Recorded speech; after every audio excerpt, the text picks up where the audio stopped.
दोस्तों, भारत सिर्फ एक नाम नहीं है, वो एक पहचान है। पूरी दुनिया में हम किसी भी कोने में चले जाएं, अपने आप को बड़े प्राउड के साथ बताते हैं कि हम इंडियन हैं। लेकिन कभी आपने सोचा है कि जिस भारत पर हम इतना प्राउड करते हैं, उसका इतिहास क्या है? ये पहले कहां तक फैला था? इसमें ऐसा क्या खास था जो इसे सोने की चिड़िया कहा जाता था? जो इंडिया आज दुनिया में 5वीं सबसे बड़ी इकोनॉमी है, जो टेक्नोलॉजी के मामले में काफी मॉडर्न है, जो भारत वैदिक काल से निकलकर आज ऐसे आधुनिक भारत में पहुंचा है, जहां आज हर किसी के हाथ में मोबाइल से लेकर ट्रेन तक हर तरह की सुविधा मौजूद है, जिससे पल भर में वो छोटे से छोटा और बड़े से बड़ा काम कर सकता है। लेकिन सोचकर देखिए कि अगर ये सारी सुविधाएं हमें कुछ पल के लिए ना मिले तो क्या होगा? हम बेचैन हो जाएंगे, हमें घुटन होने लगेगी और लाचार महसूस करने लगेंगे। लेकिन सोचिए, 1000 साल पहले जब ये सारी सुविधाएं नहीं थी, उस समय लोग कैसे जीते थे, किस तरह रहते होंगे? आज से 1000 साल पहले का भारत कैसा रहा होगा? कैसे लोग अपने रोजमर्रा की जिंदगी में आने वाली चुनौतियों से निपटते रहे होंगे? उस समय का भारत आज के भारत से कितना अलग होगा? तो दोस्तों, आज हम इन्हीं सब सवालों का जवाब तलाशने की कोशिश करेंगे और आपको ले चलेंगे 1000 साल पहले के भारत में। दोस्तों, आज जब हम भारत को देखते हैं तो हमें लगता जरूर है कि भारत एरिया के मामले में काफी बड़ा देश है, लेकिन 1000 साल पहले का भारत इससे भी कई गुना ज्यादा बड़ा था। बीते 1000 साल में भारत ने विभाजन के कई दर्द सहे हैं, जिसके चलते भारत के कई बड़े बड़े क्षेत्र अलग हो गए और आज अपनी एक अलग देश की पहचान बनाकर दुनिया के सामने है। लेकिन 1000 साल पहले ऐसा नहीं था। उस दौर में भारत का मतलब सिर्फ भारत नहीं था, बल्कि पाकिस्तान, ईरान, अफगानिस्तान, म्यांमार और Bangladesh, Nepal, Tibet, Bhutan, Indonesia, Cambodia, Vietnam, Maldives, Malaysia, Java, Sumatra जैसे कई और छोटे छोटे क्षेत्रफल वाले देश शामिल थे। ये सभी मिलकर एक भारत को बनाते थे। हालांकि सभी इलाकों के राजा अलग थे, लेकिन सभी भारत जनपद के ही कहलाते थे।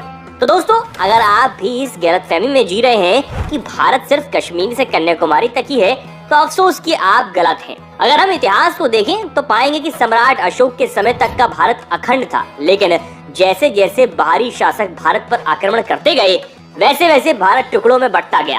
पहले मुगलों ने भारत को लूटा और फिर रही सही कसर अंग्रेजों ने आकर पूरी कर दी। सोने की चिड़िया कहलाने वाले भारत सिर्फ चिड़िया बनकर रह गया। अगर ऐसा नहीं होता तो भारत का आज एक अलग ही लेवल होता और दुनिया के सामने उसका अलग ही भौकाल होता। अब अगर एरिया की बात हो रही है तो पॉपुलेशन की बात भी कर ही लेते हैं। दोस्तों, भारत एरिया में तो बहुत बड़ा है, लेकिन इसकी पॉपुलेशन लगभग 3 से 4 करोड़ के आसपास ही थी, जो कि उस वक्त की लिहाज से एक बड़ी पॉपुलेशन मानी जाती थी, क्योंकि 1000 साल पहले भारत, चीन और यूरोप की आबादी सबसे ज्यादा थी। अगर उस समय के रहन सहन को देखें तो उस वक्त के लोगों का रहने और जीने का तरीका बहुत नॉर्मल था।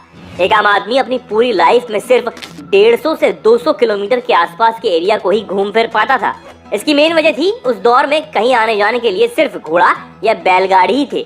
और ये बात तो हम सब जानते हैं कि इन दोनों ही चीजों से बहुत ज्यादा दूर तक नहीं जा सकते हैं। खासकर एक आम आदमी के लिए तो ये बहुत ही ज्यादा मुश्किल हो जाता है। इसकी दूसरी वजह थी जरूरत। जैसे कि प्राचीन भारत में लोगों के रोजगार का मुख्य जरिया खेती हुआ करती थी और खेती के लिए सभी जरूरी चीजें अपने आसपास ही मिल जाया करती थी। इस वजह से उन्हें बहुत ज्यादा दूर जाने की जरूरत भी महसूस नहीं होती थी। अगर भारत में पहनावे की बात करें तो आज हम सभी क्या पहनते हैं ये हम सब जानते हैं। 100 साल पहले क्या पहनते हैं वो भी जानते हैं, लेकिन 1000 साल पहले देखें तो भारत के लोग कॉटन के कपड़े पहनते थे। उस समय आदमी सूती की धोती पहनते थे और सर पर पगड़ी बांधते थे, बाल कंधे तक रखते थे। औरतें स्कर्ट नुमा कोई ड्रेस पहनती थी जो सिर्फ घुटने तक की होती थी। अपनी सुंदरता को बढ़ाने के लिए औरत और मर्द दोनों ही गहने पहनते थे। उस वक्त आदमी भी औरतों की तरह गले में, पैरों में, कमर, कान और हाथों में गहने पहना करता था।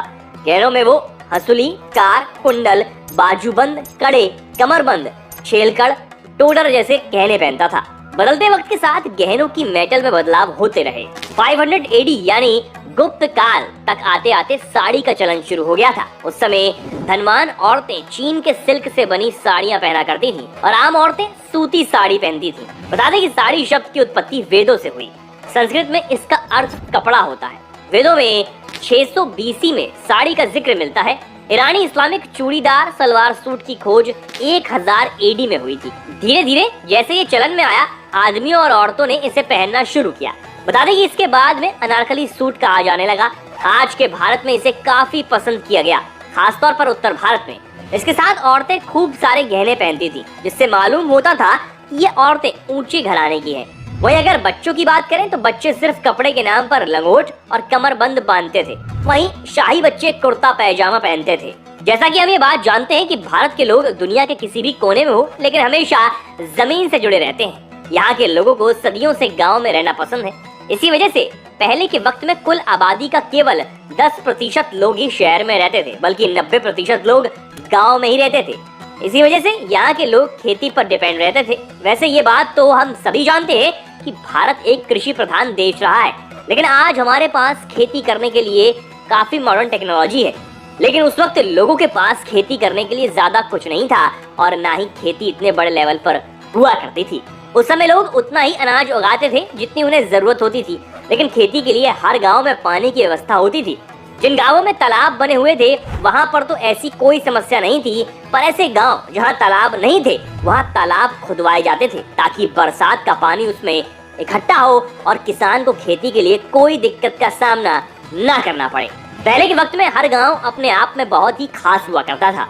उस जमाने में शायद ही कोई ऐसा गाँव रहा हो जहाँ पर कोई मंदिर ना हो। गाँव में एक आम मंदिर होने के साथ साथ कुल देवी का भी मंदिर हुआ करता था। इसके बारे में लोगों का मानना होता था कि गांव की कुल देवी गांव की रक्षा करती हैं, इसलिए कोई भी शुभ काम करने से पहले वो लोग उस मंदिर पर पूजा किया करते थे। इसके अलावा लोग जानवर भी पालते थे। इसके बिना खेती को अधूरा समझा जाता था।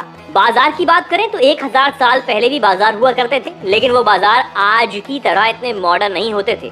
उसमें बस कुछ जरूरत की चीजें ही मिला करती थी। लोग दुकान भी लगाते थे, लेकिन उन दुकानों में अधिकतर कपड़े, खाने के सामान, मसाले, इत्र, पूजन का सामान ही मिलता था।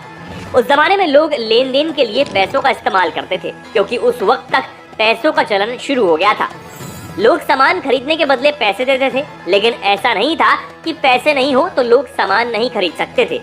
पैसे की जगह कुछ और चीज देकर भी सामान खरीदा जा सकता था, जैसे कपड़े खरीदने के लिए गेहूं, फल के बदले चावल, कोई अनाज देकर भी लोग सामान खरीद लिया करते थे। किसी भी समाज को ठीक से चलाने के लिए जरूरी है उस समाज का कानून कैसा है। 1000 साल पहले भी लोगों को न्याय मिलता था। दोस्तों, उस दौर में न्याय व्यवस्था पंचों के हाथ में होती थी। वैसे तो हर गांव किसी न किसी राजा के अंडर ही हुआ करता था, पर गांव की हर एक समस्या राजा तक नहीं पहुंची थी, क्योंकि उसका निपटारा गांव में ही हो जाता था। और अगर उस दौर की शिक्षा व्यवस्था की बात की जाए दोस्तों, उस दौर में आज की तरह स्कूल नहीं हुआ करते थे। बच्चे पढ़ने के लिए गुरुकुल जाया करते थे। उन गुरुकुलों में न सिर्फ अपने देश के बच्चे पढ़ने आते थे, बल्कि दूर विदेश के बच्चे पढ़ने भी यहाँ आया करते थे। तक्षशिला और नालंदा जैसी कई ऐसे गुरुकुल हैं जहाँ अपार ज्ञान का भंडार था।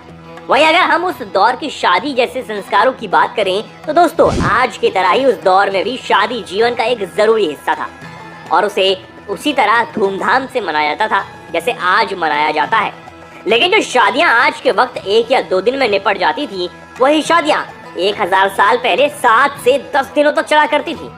बारात का आना और उनकी खातिरदारी करने में 4 से 5 दिन लग जाया करते थे। आज की तरह नहीं था कि जिसके घर में शादी है बस उसी के लिए खुशी की बात है।